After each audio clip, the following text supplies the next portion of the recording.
WQEE 99.1 FM, The Key, Noonan, Sharpsburg, Franklin, LaGrange. Okay, so Domino's Perfect Combo includes 2 medium one-topping pizzas, 16 Parmesan bread bites, 8 cinnamon twists, and a 2-liter of Coke. Today we're on the street asking real people how much they think it all costs. All of it?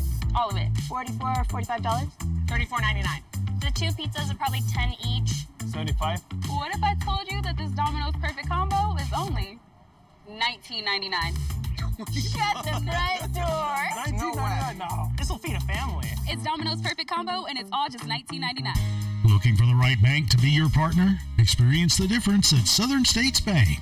At Southern States Bank, we're not just your bankers, we're your partners. Our team is deeply rooted in the community, and we take pride in providing personalized service. Come to Southern States Bank, where great service comes naturally. Visit us today or check us out at southernstatesbank.net. Southern States Bank, your community, your bank. Equal housing lender, member FDIC, NMLS number 410611. Hank Arnold here from Coweta Force. Coweta Force is Noonan's own Addiction Recovery Support Center. We exist to provide recovery support services for individuals and family members who have been impacted by addiction. Our services are no cost, and all of our information is available on our website at www.cowetaforce.org or follow us on Facebook. Hey, sports fans, it's Rod Peterson here, host of The Rod Peterson Show, inviting you to join us daily for 2 hours of Atlanta's funnest sports talk right here on WQEE. I say fun because it is. You've never heard a show like it because we make the listeners a part of the show every day between noon and 2 p.m. Eastern. You'll hear plenty of the best sports talk, including the latest on the Falcons, the Braves, and more. And who knows, you might even hear you. That's the Rod Peterson Show, daily at noon, right here on WQEE 99.1 FM. Hey, sports fans. Weekdays, 3 p.m. Eastern to 5 p.m. Eastern. Drive time on WQEE. Braves Country is a Southern sports talk show with Mac McGee and the Armchair Quarterbacks. That's Braves Country with Mac McGee and the Armchair Quarterbacks. Weekdays, 3 p.m. to 5 p.m. right here on WQEE 99.1 FM. Hey, hon, what you doing with your phone? Taking pictures? No, I'm asking it questions. Like what? Hey, Bobo, do flowers have best friends? I'm sorry. I'm afraid I don't know that. Hey, follow me. I want to show you something. Look, flowers do have best friends. Whoa. Some answers can only be found in nature. Discover the unsearchable. Visit discovertheforest.org to find a trail near you. Brought to you by the United States Forest Service and the Ad Council. The views and opinions of this show and program are not the views and opinions of this station, its management, or its clientele. Welcome into Health, Happiness, and Harmony Hour with Dr. Lewis Boynton. Your session has been booked. It's now time for you to tune in here and get positive vibes, great information, and much more. Here is your host, Dr. Lewis Boynton.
Good morning, everyone, and I'm Dr. Lewis Boynton, and thanks so much for joining us here on Health, Happiness, and Harmony, a show in which we talk about positive psychology and positive things in your life. I have not been in for a while because I've been exploring the world. You would not believe where I was. The doctor's been out sick. No, doctor's been out playing hooky is what he's been doing. The doctor's in now. So, the doctor is in. We're going to put it up. The light is lit. Please enter the studio at your own risk. The doctor is in tonight. Dr. Johnny Fever back here again, playing classic hits here on WKRP in Cincinnati. For those of you old enough to remember that show. So, I went to the country of my family's origin on my mom's side. So, I went to Lithuania, to the capital, to Vilnius, which is way, way, way up north. But I also got a chance to go to Calpurnia, to Kaunas, and to a small little place on what they call the Curonian Spit, which is in a sandbar kind of in the middle of the Baltic Sea. And got to spend a few days there watching the sunset. Tried to get to the sunrise, but I was sleeping late, so I didn't make it so much. But just an incredible, incredible place. I saw so many people who reminded me of my mom's family. Just their appearance, the way they look, even kind of their personalities, you know? So as a psychologist, it's really interesting to me to see things like this going on, you know? And I got to go there with my nephew. Him and I are both youngest children, so we have a kindred spirit of the youngest child syndrome. And we were the most spoiled and the most spoiled rotten kids in our family, so we both admit it freely. And we went and had a fantastic time. We got to walk through the streets, these beautiful cobblestone streets with these giant buildings, and I just would like to say to anybody who has an opportunity to travel, even in this beautiful country of ours, to somehow go to other places and see other things. It just opens up your eyes to possibilities and the differences in the world, you know, and that people are basically human all over the place, you know, even if they don't speak the same language and they have some different cultural things going on, they are people, and you can get to know people from all over the world. I met people from Belarus, I met people from Russia, I met lots of people from Lithuania, I met people from Macedonia, and hung out with a Scotsman who is a good friend of my nephew's. And we really enjoyed ourselves because we got to just take some time just exploring things, which are really interesting, kind of art museum, all those things that boring old people do on their vacation. Plus, got to do several really cool things, like go to the Kaunas has the Lithuanian Basketball Hall of Fame. And what I didn't know until I got to Lithuania is there's a legendary, from 1992 Olympics, there's a legendary jersey that was designed for the Lithuanian basketball team that's tie-dyed with a skeleton on it dunking a basketball. Very much in the same format of a Grateful Dead t-shirt. So it's a very rare collector's thing, and you can only get this shirt at auction, the original. But we were able to find some reproductions at the Lithuanian Basketball Hall of Fame. It's probably the only place in the world you can get it. You probably order it online, but going there was just an interesting journey and a great trip. And it turns out that's the town that it's located in is where my grandfather actually lived. So it was kind of a 2-for-1 for me. It was just a fantastic trip. It's good to be back home, though. When you go away, one of the great things you realize when you come back home is very nice. It's pleasant. It's the place you want to come back to. You know, it's that feeling of you've got a place with family, you've got a place with friends, you've got a place that you can return to and just get back to the regular sameness of life, the routines of life, you know. So it took me a while to get back on the radio. I'm sorry. I sometimes get in a little bit of a busy stage with my business when I come back from a vacation, so it takes me a little while to catch up. I don't want to miss doing the show, so I'm going to try and be more attentive and make sure I make it here. Although I heard that music therapy was on the heavy side this month. Yeah, a little heavy metal. Motorhead, baby. Little Ace of Spades going there, so that's cool. But for me now, I've been thinking a lot about sort of projects. Whenever I go on a trip, it's pretty cool because my nephew and his best friend are also like writers, but they don't write like the same stuff I write. I write like research papers and how to train psychologists to be better counseling psychologists and the intricate parts of the brain and multimodal brain theory. I teach all that stuff, and most of the time people are kind of half asleep with their eyes glazed over, but I teach it anyway. But these guys, my nephews introduced me to this really cool thing called food writing, which is cool because it's just like creating content, but you have a great opportunity to talk about different cultures as it relates to food and different ideas. So it's a very kind of subversive writing style. It reminds me a lot of I don't know if you guys remember the punk rock movement, but the punk rock movement was a little bit of a critique on current government, if you know what I mean, and a lot of punk rock would talk about politics and culture, and some of their messages were being to, create new things to understand the world in a different way. A lot of people talked about anarchy. These food writers don't talk about anarchy, but they do make a lot of commentary on culture and on food and on different things related to the world through their writings. You can find a lot of great authors on Substack. My nephew has a magazine out there called Guts. It's dedicated to the food specialty eating of offal, which is the insides of animals and stuff like that. So it's very different from what I normally eat, but to each his own. And his best friend writes fiction. So two different writing styles, but they always give me some ideas. And when I come back a little bit inspired, because when you hang out with creative people, they give you ideas, you bring them back, you take time to settle, and then you open up to new ideas. And I think that's what I've been thinking about talking about today is, finding meaning and purpose in life. I know it's a topic that's been beaten to death with a stick, but we used to talk about it a lot more than we talk about it now, I believe. Because now it's not like finding meaning and purpose as much as it is about surviving this world, making a living, becoming successful through monetary gain, about the things you have and the way you look, but not necessarily about the things underneath, the foundational ethics, the ideas in your life that drive you forward. And I think these are some of the most important things in psychology today that we want to try and talk about more and more, because things are changing. Technology has definitely changed the world over the last, say, 10 years. The last decade or so has been different for us. Our politics are different. The way we live is different. I mean, I don't know if many of you are old enough out there to think about this, but there used to be a time where we did not have a phone when we left the house.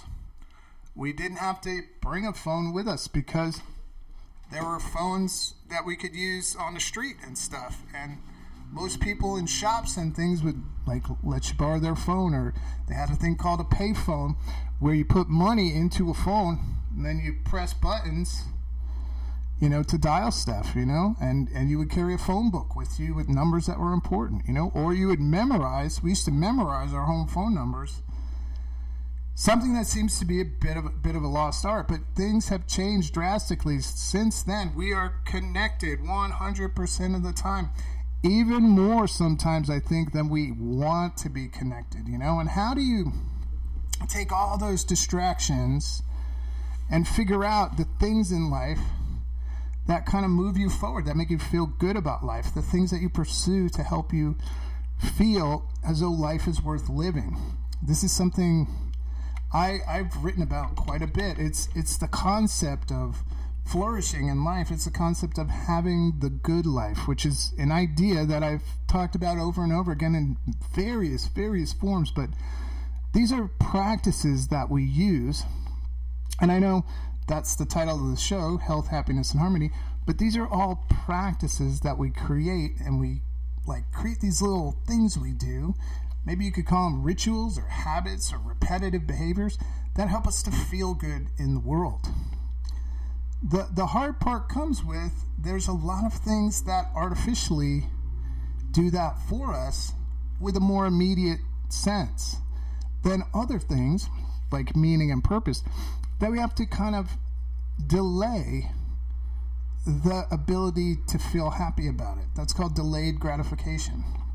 I think for me, the one thing that I've been trying more and more not to lose is that sense of there's something ahead, there's a reason I'm moving in that direction, and maybe I should pursue that, Maybe I should pursue that direction. Maybe I should go for that. What is the reason? What is driving me? What is the purpose behind that idea? And how do I get to the finish line? And what does that mean for me? See, when you explain it like that, it sounds a lot simpler. When you just say, hey, in order to have a complete life, just go out and find purpose and meaning. Martin Seligman talked about it in his book called Authentic Happiness. And he talked about happiness as not something that's the feeling of satisfaction all the time. It's sort of a stability in life, a confidence in life. It's a set of practices in life that make you feel like the life you have is a very good life, The life that you have is worth all the effort you put into it. The life that you have is kind of what you want. And I know lots of people tell me that, hey, Dr. Boynton, you can't live like that 100% of the time. You're going to have sad times. There's suffering. There's loss. Look at the state of the world now. Everybody's arguing about everything, We can't hardly talk to each other. More people are isolated than ever. And my answer to that is, we've moved ourselves that way for a reason. Maybe it's for safety. Maybe it's security. Maybe it's just a feeling of, if I retreat and I back off and I don't trust the world as much, I'm going to be safe. Maybe that's the feeling. But now it's time to remember that now that things are a little safer, maybe we can have more hopeful outlooks on the way the world is going. I'm not sure, but maybe we could figure out ways to feel more positive in our lives, to search out things, little things maybe, that get us going in life. Because I know I personally see a lot of people who have are going through hard times in life. Not everything is always good when people come to see, counseling psychologists. Lots of younger people I see struggling with finding what they want to do in life, what they feel is worthy of an occupation, or, what exactly success is. I can remember as a child myself, maybe a young adult thinking, what would I want to do in life, and struggling, The reason being is, at 20 or so, we're not built to make good decisions unless we're very, very fortunate and very, very lucky. We're built, to figure out who we are, to find our identity. And we're also asked at that same time to locate and figure out, something we want to do in this world, some way we want to shape and form and utilize our time in this world to have a life, It's not all about work either. Many people put a big focus on this idea of work equals identity. But I think the newer generations they don't have that struggle. In my generation, it was always people would always ask you, what do you do for a living?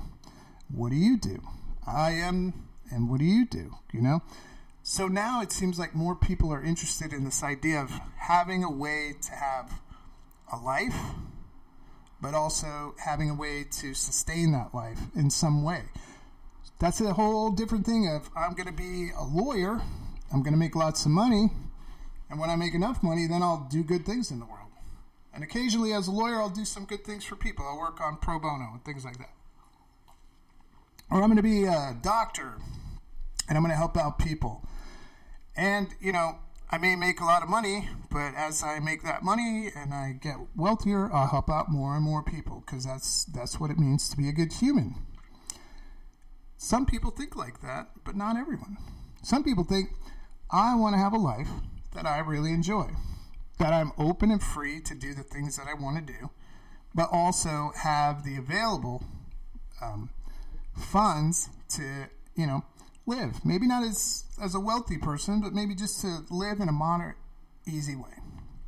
So this is where we should be looking at how do we find a sense of meaning in life.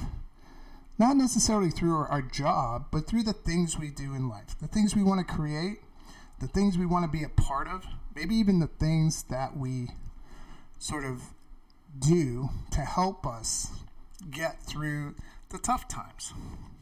One of my favorite psychologists, the inventor of logotherapy, he wrote this book called Man's Search for Meaning. His name is Viktor Frankl. I think I've talked about this book many times on this show. Little mentions of it. I brought the book in today because I was looking over it before I came here. And he was talking about man's search for meaning while he was going through a really difficult time. While he was in Germany during World War II, captured and put in a concentration camp. And in this camp, he suffered some of the worst sort of atrocities known to man. He writes in a passage at the very end of the book, he describes when the soldiers came in and freed the prisoners, they were depersonalizing because of all the suffering they had. They didn't understand that they could actually catch a break in this world. They felt like it wasn't a real event happening. They felt like they were being tricked.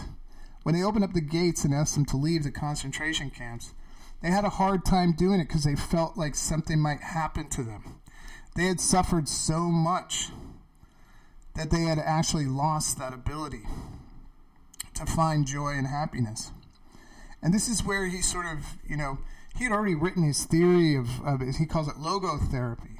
It's about the person kind of centered therapy and things we go through and working through these kind of big problems of existence. How to find your own will. How to find ways to help you endure and transcend suffering. And then how to find ways of meaning and purpose in an existence that sometimes looks kind of bleak. For him, he did a lot of this work coming out of this concentration camp. He writes these deeply personal things in this book. He writes these things that many times when I read the book, I feel touched and almost breaking down to tears. I mean, he has these stories in there that you couldn't even imagine how much that these people had suffered in these places. So, but out of that came this idea that if he could go through this, his main question was, what keeps people alive? What keeps people going even when they've been pushed and beyond suffering that they've even heard of? We all have the image of the worst thing we can go through, right? I mean, for me, several of the things I went through having a chronic illness were very much felt like suffering, very much cost me personally to feel like, I was kind of, overwhelmed and didn't feel any kind of extra, pushing, guiding, leading force. There were times there's times for all of us where we can't see the forest for the trees because life feels so thick and so tough and so hard. I know a lot of people right now, because of extra bills and extra finances, people are just making do. People are just getting through it. How do we go from that feeling like it's such a same thing, like I'm stuck in a rut, like I'm going through this thing over and over? And that's been a question of about human psychology for a long time. Abraham Maslow wrote A Theory of Motivation a long time ago. He started it in 1943, I think, is his first paper. He talks about it. Why would he write A Theory of Motivation? Because he wanted to understand how people become better people. Because as a psychologist, that's kind of a big underlying question. How do we help people have this good thing in life? Not how do we get them to buy more underwear, not how do we get them to buy more cars, not how do we, use psychology to get people to make, my personal fortune expand. It wasn't the original ideas. The original ideas was how do we figure out what a human is? How do we figure out things that can help them? And then how do we figure out maybe possibly how to fix some of the things that kind of can break along the way. The description Frankl uses of depersonalization is quite incredible, because considering it was written in the 40s, and we use those terms loosely back then, but nowadays we're seeing that depersonalization and this other thing called dissociation. These are two of the most underdiagnosed things related to trauma in the field, because we don't talk about them enough. It's like people have suffered so much in their lives sometimes that they need to figure out that there is the possibility of good, at least. And then from there, that first step, that there's the possibility of good, next is to find out, what do you want to work towards that will make your life feel worth living? It's a question that's coming up more and more. I was just interviewed by somebody who's a freelance writer. She was talking about people over 50 have a much harder time making friends now. And I'm wondering why. People, all of us grew up at a time where we would have to go out and meet people and make friends. Is there something going on that's distracting us from having those social interactions? And sometimes I think there is. I think we have too much streaming availability, too much TV on, too much, you could listen to audiobooks for 2 hours, watch TV for 6 hours, do your work on your computer for 8 hours and never really contact anybody. I think nowadays it's easier just to be at home and not even have to go shopping anymore. You could just never leave your house. If you have a online work or off-site work and you work from home, you have the potential to just be at home for as long as you can handle it.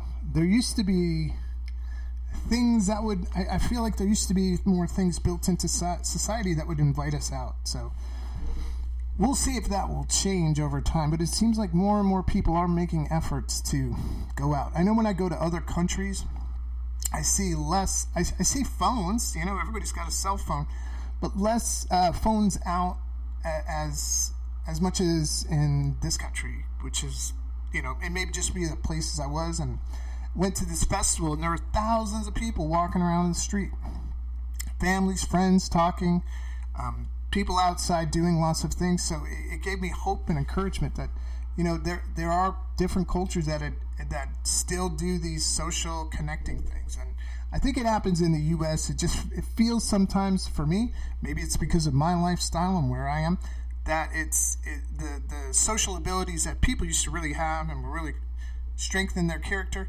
are diminishing just a little bit, even for myself.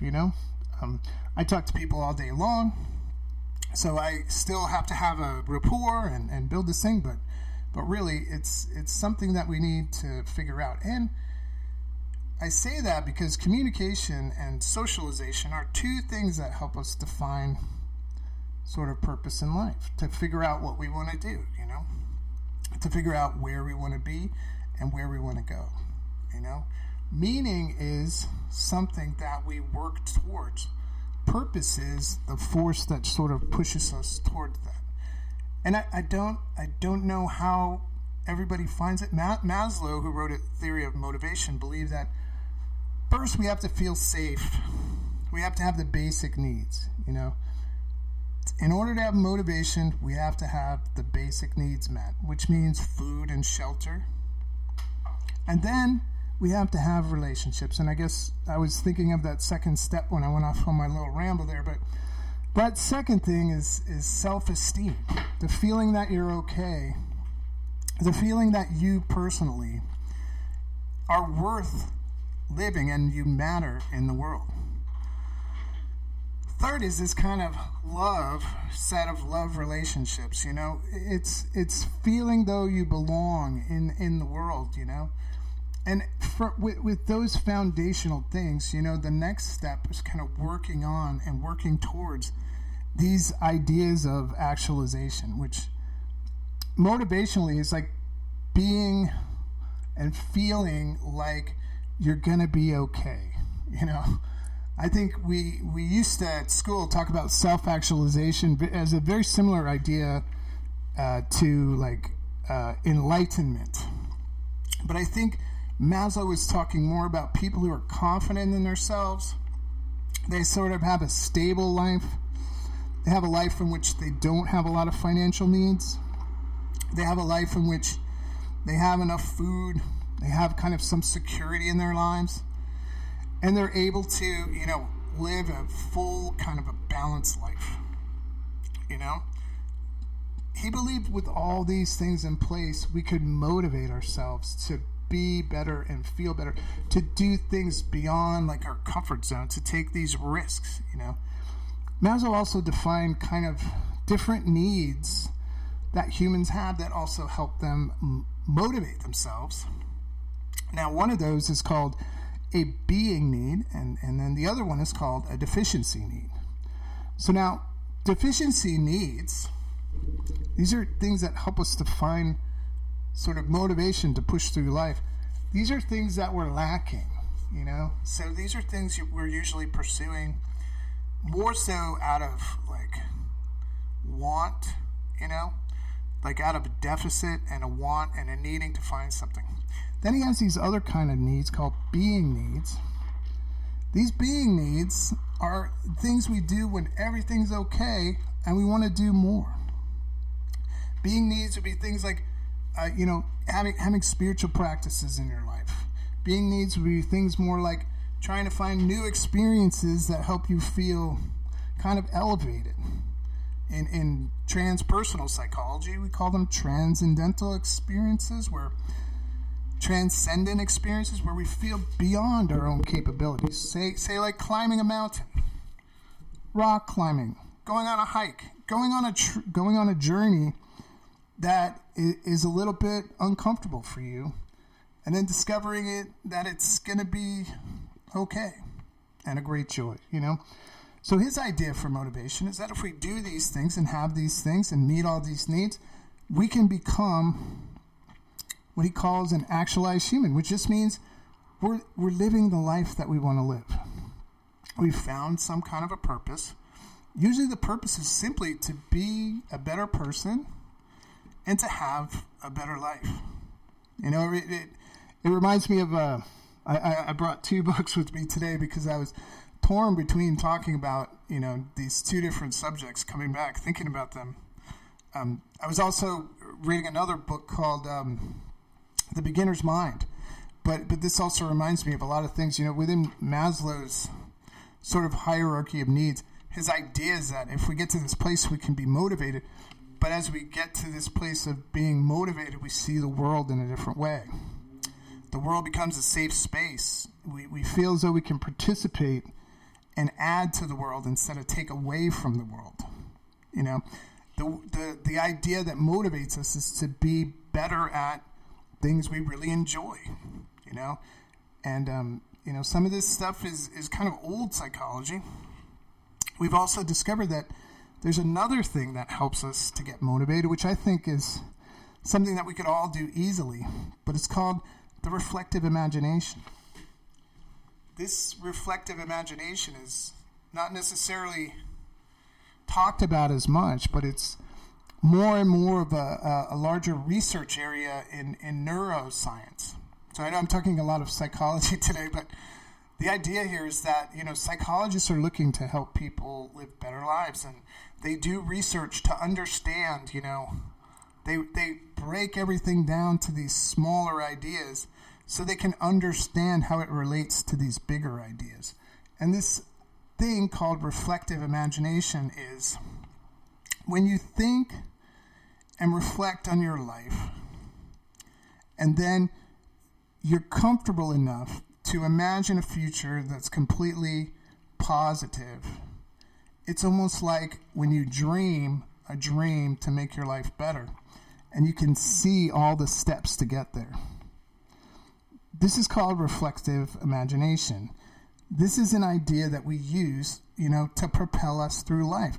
Do you ever sit and think about a problem and think about it and think about it and think about it, and then you kind of come up with an answer. That's kind of what reflective imagination is. It's this rumination on the problem to figure the problem out. It's thinking of your life in a better way and seeing the possible changes you can make, and then motivating yourself to make those changes. That sounds really difficult, but it's the thing that helps to move us forward in life. And I know lots of people say, hey, Dr. Boynton, why should I be motivated? My life's just fine. I like it. It's okay. If your life's where you want it, fine. If you want your life to be better, these are some of the things you can use to make it feel better, you know? I think for me, for a long time, I really, really enjoyed what I did as a younger person, which is working in restaurants. When I worked in restaurants, the reason why I enjoyed it was because it was like a really fast-paced kind of a living. There was always lots of people. Not one single day was the same. You're always moving. Sometimes the shifts were so busy that you couldn't actually, take time to think about anything. You had to get yourself ready for the shift. You'd usually do a double shift. And then by the time you're done, you're exhausted and you're ready to go home or go hang out with your friends for a little bit. I like that, but it didn't really give me sort of a meaning and a purpose. So I moved into different areas of the restaurant business, looking for, something that I would really enjoy. And for a little while, I found that in cooking. And I actually was doing okay cooking. I got pretty good at doing my job, and I was working at a pretty big place, and I could do all kind of food and different kind of things, and I knew lots of recipes, and I learned different kind of stuff, and I worked with great chefs, and I had good skills, and I actually learned things that they don't even do in restaurants now. I learned how to be a butcher, I learned how to be a saucier, I learned how to do things that all of them were good, but it didn't really make me feel as though this is what I was meant to do. It didn't make me feel as though the work that I was doing would actually make me feel, like I was doing the right thing, like I was living the right way for me. I did a lot of the work because it was what I knew how to do. It's what I thought I was supposed to do. But it really wasn't what I felt like I was called to do, if that sounds weird, but that's how it worked for me.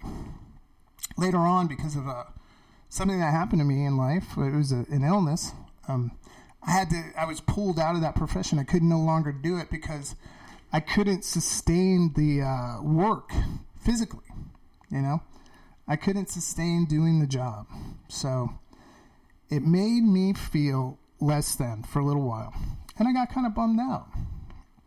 And luckily, I used my support system in my life. I used family, friends, and I personally, this is before I was a counselor, before I even thought about school going to counseling, I reached out to a counselor. The counselor I went to helped me understand what was going on in my life at that time. The counselor talked to me about motivation. The counselor talked to me about making changes. And I developed kind of, like we call it the therapeutic relationship, but kind of an alliance with that counselor, And then the counselor told me, he said, hey, look, you're really sick. You're probably disabled right now. You're going to have to go through some things, maybe even, a little bit of a trial in life. He said, but then, what are you going to do to get through this? What are your plans to get through this thing that you got coming up? And for me, at that time, I didn't know exactly what was going on. I really didn't. For almost a year and a half, I had this thing going on inside me, and I didn't know what it was. They were doing all kind of tests. They were doing all kind of things on me, and they were trying to teach me, how to follow a diet and how to eat. Sometimes I had to eat only liquid food. Sometimes I had to go on special diets to help me from having lots of pain and things like that. But I didn't really have anything really to hold on to until I started reading things that were related to, how you can help yourself when your, kind of physical being is in that 100% shape. You know what I mean? Like, how do you help yourself when you can't do the things you want to do in life and you don't really know what you should be doing? How do you do that? And for me, I sought out tons of, it was strange. I sought out tons of psychological and spiritual sort of readings at the same time. And now we all know there's huge amount of self-help stuff and huge amount of books and readings. I did lots of things. I did Bible studies. I studied different various religions. I studied philosophy. I studied different things on my own. And then a good friend of mine said, hey, you know what? I think you might be really good as a counselor. Even though you've never thought of that, maybe you should start taking classes to become a counselor. And I'm only giving these examples because this is kind of how I found my purpose and meaning. When I got in and I took my very first class, it was a philosophy of psychology class. It was taught by Dr. Jeff Reber. I think he's still at the University of West Georgia, or he's teaching at BYU now. He used to teach at both. But it's like, what the big questions are basically like, what is your personal philosophy? And what do you believe psychology is? Do you believe it's sort of these machineries that are working and walking around and you fix it like that? Is it this sort of giant mass of apperception, this big giant wave of psychological data and memory walking around, with a bunch of defenses? Is it the human? Is it the whole of the human? Their life experience plus their physical makeup? All those questions were asked in that class. And a lot of them were presented in a way where I felt, you know what, I believe that people are human and people are essentially good. And I believe that there's a way, a psychology or a field of psychology or a theory of psychology where when two humans get together, somehow something happens and somehow we get better together. In the talking, in the communicating, we find little steps. Psychologists and counselors love to call those goals or destinations or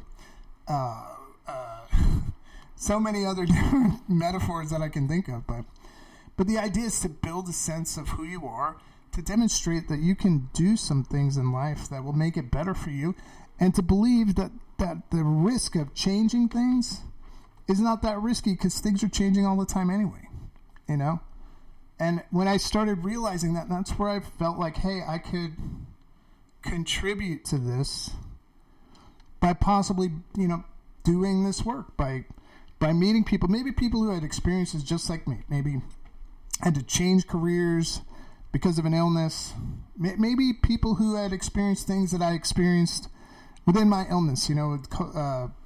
Hospitality industry notoriously has a huge strain of addiction and things going on in it. So helping out friends who struggle with these things, these are the things that I thought about.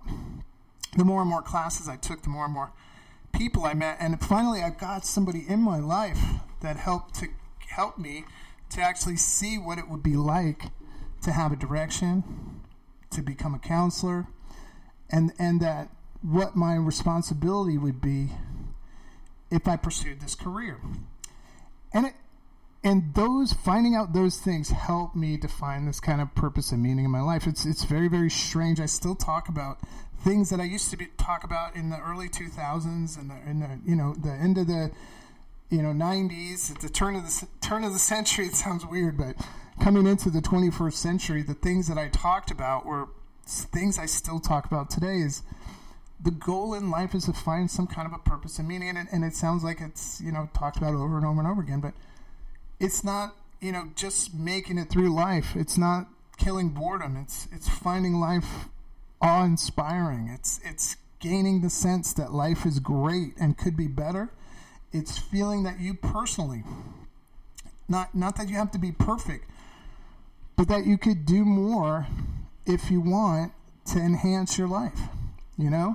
You could do a little bit each day to become a better person. You could, find ways to make your life more comfortable for you. You could find more people to add to your life that make you feel happy, that make you feel joy, that make you feel like it's going to be okay, to make you feel settled and comfortable in life, to make you feel like things are going to go your way no matter what, that things are going to be okay. And then once you feel that okay, what can you do to add to this world? And it doesn't have to be the same for everybody. I don't know why, for me, counseling, psychology, and the field of psychology and the many different theories in there always, made me feel curious about the world. Made me feel like I could contribute to the field a little bit. Not that I'm going to be some towering, mega authored person, but I could contribute by coming up with good ideas, helping to inspire others, and every once in a while, personally, come up with an original idea. And that's kind of like the purpose and meaning in my life. I work in my own community. I think that's important for all of us as counselors and psychologists to understand what's around us and to contribute to the place we live. And all these things help me to move my life forward. And recently, unfortunately for the radio show, I've been traveling more and doing more volunteer things all over Georgia and things like that. So right now my project is helping other counselors become counselors quicker. And that too has given me great, great, great purpose, But once again, the goal in life is to enjoy it, to move in directions that make you feel as though you're growing, possibly as a person, that you have some sort of place in the world where you matter, a place in the world where you feel like you count, a place in the world where you feel like there is somebody who cares about me. These are all things we need in life. My friend Richard, Dr. Richard LaFleur, hasn't been on the show in forever, but he's done some of the TV shows with us. And he talks a lot about the idea that we need to feel like we have some kind of significance, like we matter. And sometimes the key to mattering is that feeling that you've got something in your life that's pushing you forward, Like, even if your purpose is to be better in your relationships, even if the meaning for you is to be a good friend or a good husband or a good dad or, more and more I'm working on being a good grandpa, those are the things that help us find ourselves and push us towards meaning, Do you feel like you had something like that in life is a question you can always ask. And when I talked about the reflexive imagination, that's really the question that a lot of people ask, Another one is, what am I curious about? What do I need to find out about? And then finally, nowadays, we all have to look at, is the information I'm looking at true? Sorry, not everything's true on the internet. Hate to say it. Yes. I mean, even some of the stuff on the morning show here, 100%. What? Yes, it is. Everything's true on my morning show. Okay.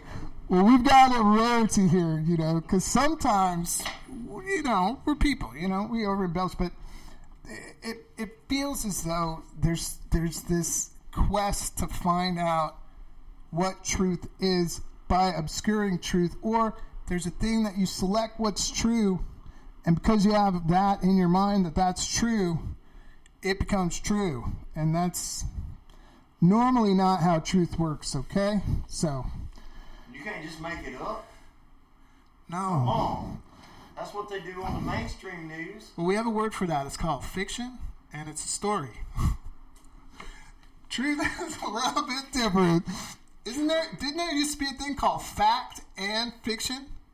Or facts versus fiction? There used to be a thing called in broadcast radio and television where you told nothing but the truth. Journalistic integrity or broadcast ethics and integrity, correct? I love those people that still do it. There's only 5 left. So, right. And I mean, when you're searching for meaning and purpose for you, it's good to be honest with yourself and find good information. And if you can't do it on your own, listen, we have so many ads for therapists out there now. I keep seeing that BetterHelp ad on the commercial, and I'm like, do I want to work for BetterHelp? And I say, no, I don't want to work for BetterHelp, but I just keep seeing it out there. So there is plenty of ways to get help. But I suggest if you're doing this like deep work, like looking for meaning and purpose, you find somebody who's got a good like relationship style, relational style, existential, humanistic style of psychotherapy. Somebody who's going to help you understand motivation. And maybe somebody who's got a little background in maybe neuroscience so they can help you understand, why you're struggling with the things you're struggling with. Sometimes we have these things like adrenal fatigue that we don't know about. We have vitamin deficiencies. Sometimes we have underlying medical conditions, and then sometimes we just haven't been taking care of ourselves to even feel good enough to even think about stuff like this, I know most people out there have that feeling. Ho hum, another day. Wonder what they're going to talk about at work today. Dang, I got that project due and I really haven't been working on it. Or my boss really stinks and I'm not getting a raise, so screw him. I'm just going to goof off all day. All those things are those are more like what Maslow would describe as deficiency needs. We're going to work because we got to get food and pay the bills. And being needs are like, I'm planning this great thing. Let's get together with my friends. I'm looking forward to seeing them. I can't wait to see my kids. I can't wait to see my grandson. I'm working to make my wife a surprise for our anniversary because I really care about her and she's given me all these years and all those things to do in my life. It's realizing that you have good connections and good people in your life. It's sometimes even taking a risk on putting yourself out there to volunteer for things, to share your ideas with people, to see what they think. And then one of the most difficult things for all of us nowadays is to be open to others' opinions. To be okay if somebody has a different opinion than you, to allow them to talk to you about it, and not feel as though it's a threat to you at all, because everybody has different ideas. They may not say them all the time. It feels like now everybody has to say everything that's on their mind every 2 seconds, but maybe if we share together, we can learn, face to face, that we don't have to share everything, and we're not going to agree on everything, but in general, we're all humans who have the common fortunate experience of sharing this time and this planet together. When you go to other countries, it's different kind of attitudes and different kind of things, but there's still stuff going on. When I was in London, they had a big riot because these little girls got stabbed to death. Yeah, that just happened. They had a riot in the city. I was there. I was supposed to go hang out in London, and I didn't go because I didn't want to get caught in the riot, honestly, because I'm a little... It was pretty bad. When I saw it on TV, I was like, well, maybe I won't take a cab into the city. I'll just hang out at the hotel. But it's happening all over. In Sweden, 30% of the Popular Party voted for the Nazis in Sweden, which to me was a little bit of a kind of a wake-up call. But, that means people are changing, their ideas are changing. And so maybe we need to be open to their ideas. It doesn't mean we condone or condemn them.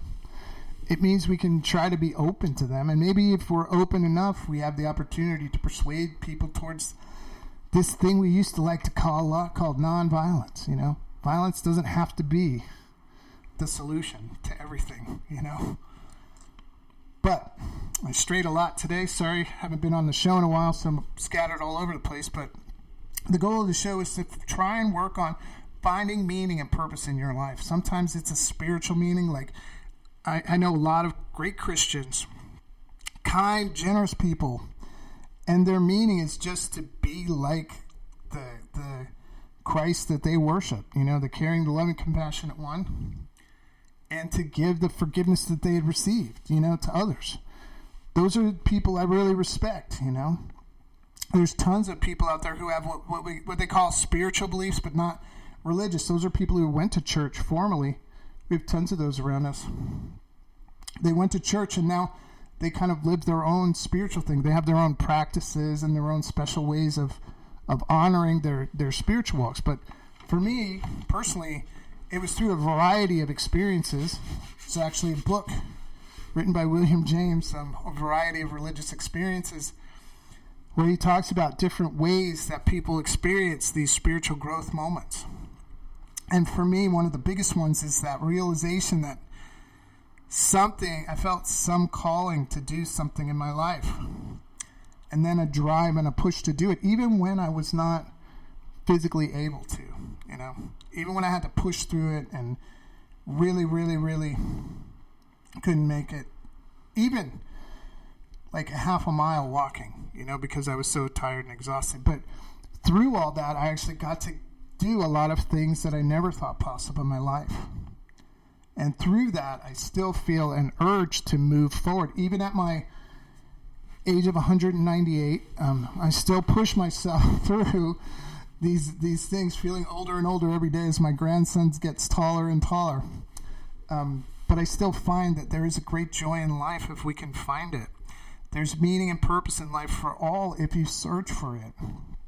And, Viktor Frankl said, we can transcend suffering, and it's part of our duty as humans to work towards transcending suffering, not necessarily condoning, condemning, forgiving, whatever it is, but for our own sakes, to go beyond it and help to use whatever it is that we're transcending to propel us through life, to find meaning, to find purpose in life, because that's what sustains us and makes us feel these great qualities of life.